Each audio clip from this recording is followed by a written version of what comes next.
Ah, I should have known it would be you.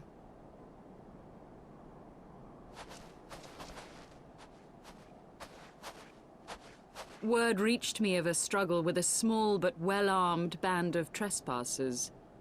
Forgive my comrades their hostility. Few come here uninvited, and fewer still with good intent. Now, tell me why you are here.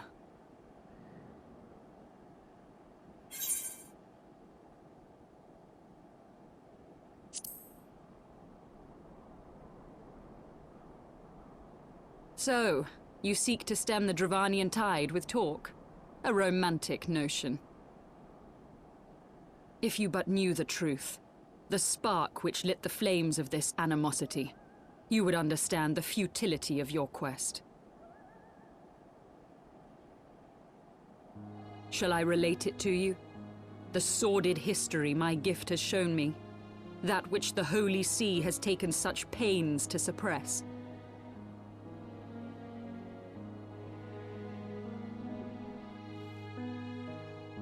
'Twas more than a millennium past when an Eorzea tribe first sought to claim the lands of Kurthas as its home.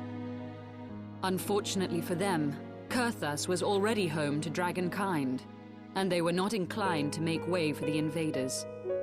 Thus did a bloody war begin, a war which might well have rumbled on until one or the other side was exterminated, had it not been for the resolve of a single woman.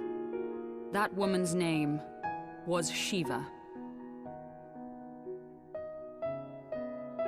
While those around her fought and died, she attempted to parley with the dragons, and in so doing discovered them to be possessed of profound intelligence and reason.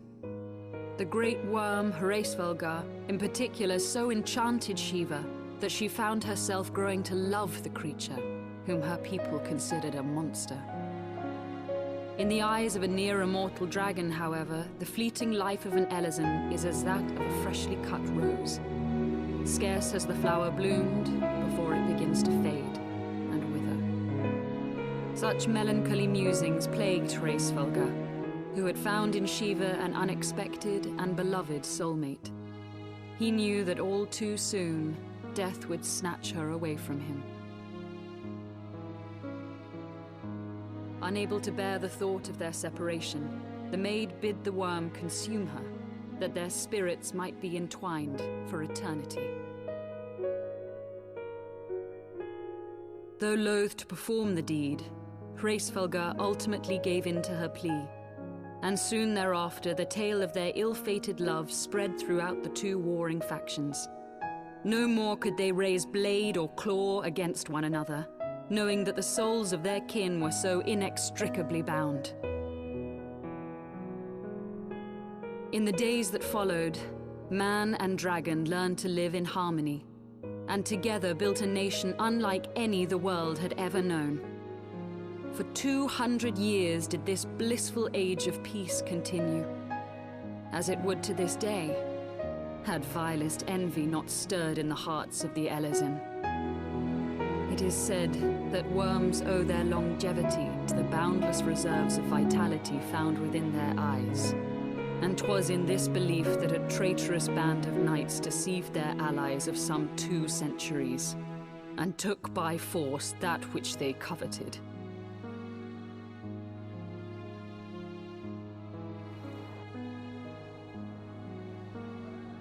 Nidhogg, he who now stands poised to unleash his wormlings upon Ishgard, was the great dragon who lost an eye to Eorzea treachery. And until he prizes it from the hands of the traitor's progeny, no amount of conciliatory words will stay his fury. You are wrong, Lady Iceheart. Lest you misunderstand, I do not doubt your vision of the past. 'Tis true that Nidhogg greatly desired to reclaim the Eye. Indeed, it was for that very reason that I kept it with me as I roamed the land, attempting to draw him away from the city.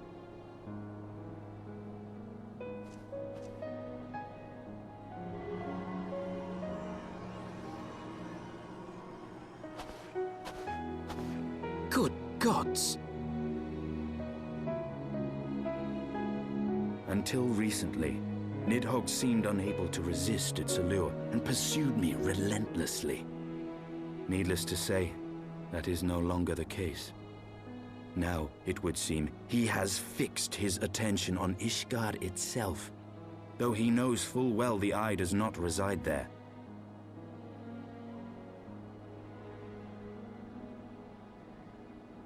You believe he targets the capital for another reason? I believe reason has all but left him. Through the eye, I feel much of what Nidhogg feels, and the dragon's thirst for vengeance will not be quenched by aught less than a sea of blood.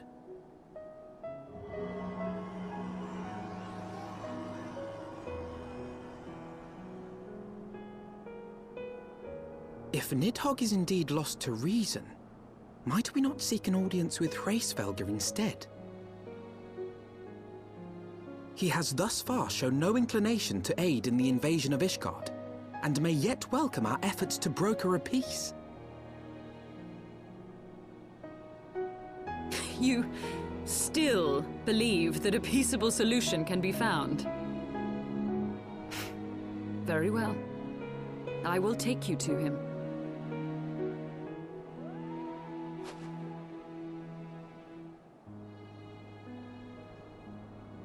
Our road will lead us to Dravania, the homeland of dragonkind. There we shall ascend unto the clouds, where Hraesvelgr resides.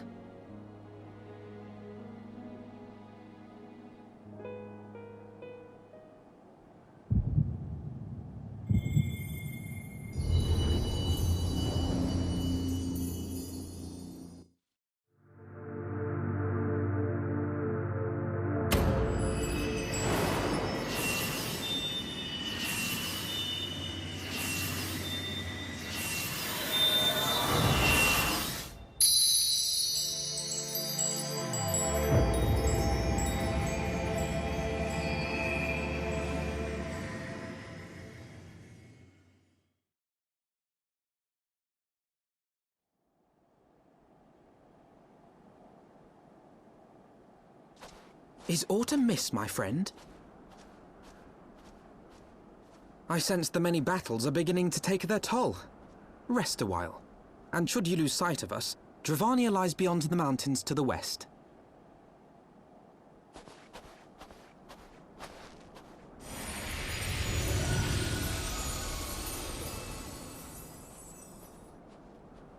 Curious.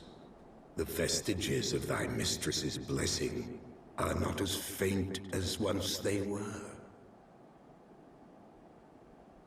Thy will to succeed grants thee unusual fortitude. But will it be enough?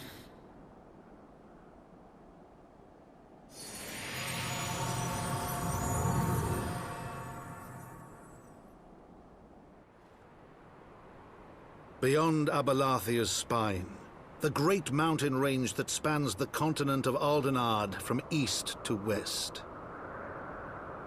Into the deepening shadows of Som-Al, where lies the ancient home of dragonkind.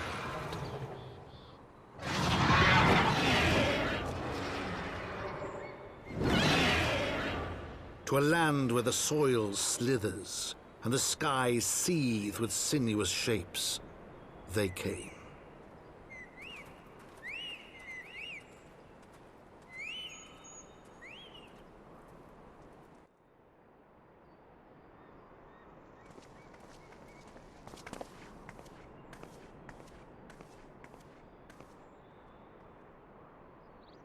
Vidofnir!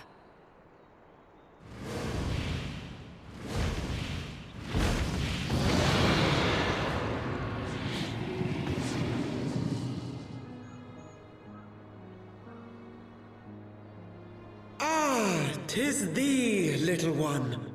From above I did mistake thee for a Nath. 'Tis well I chanced to look again, or thou wouldst now be ash. Dear Vidofnir, how I have missed you. Would that I had come sooner, and not out of dire necessity. Thou art troubled. Speak that I might know thy plight.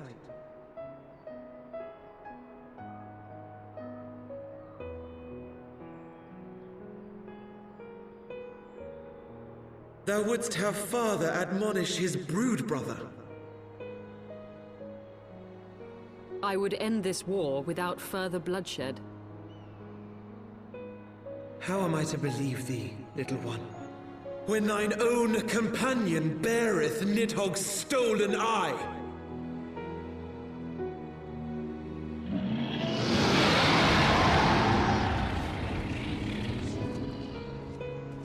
Have care, dragon, or I shall gouge out one of yours. You forget yourself, sir. We are here on a mission of peace.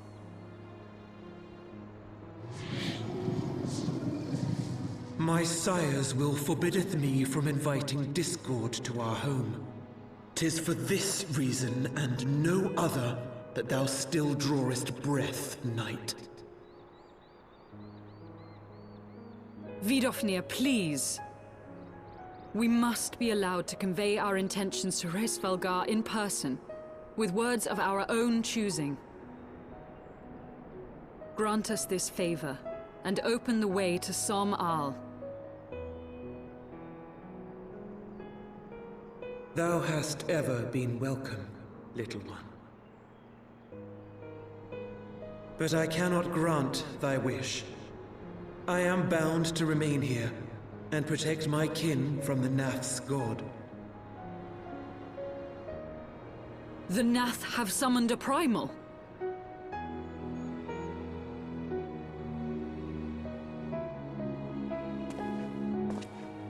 Pray excuse my forwardness, but if we were to eliminate the threat to your territory, would you consent to Lady Izel's request?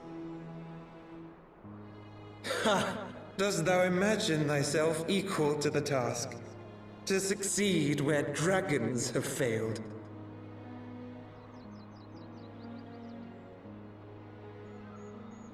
'Tis beyond thee, mortal. But thou art welcome to try, nonetheless. Only know that idle promises shall avail thee naught.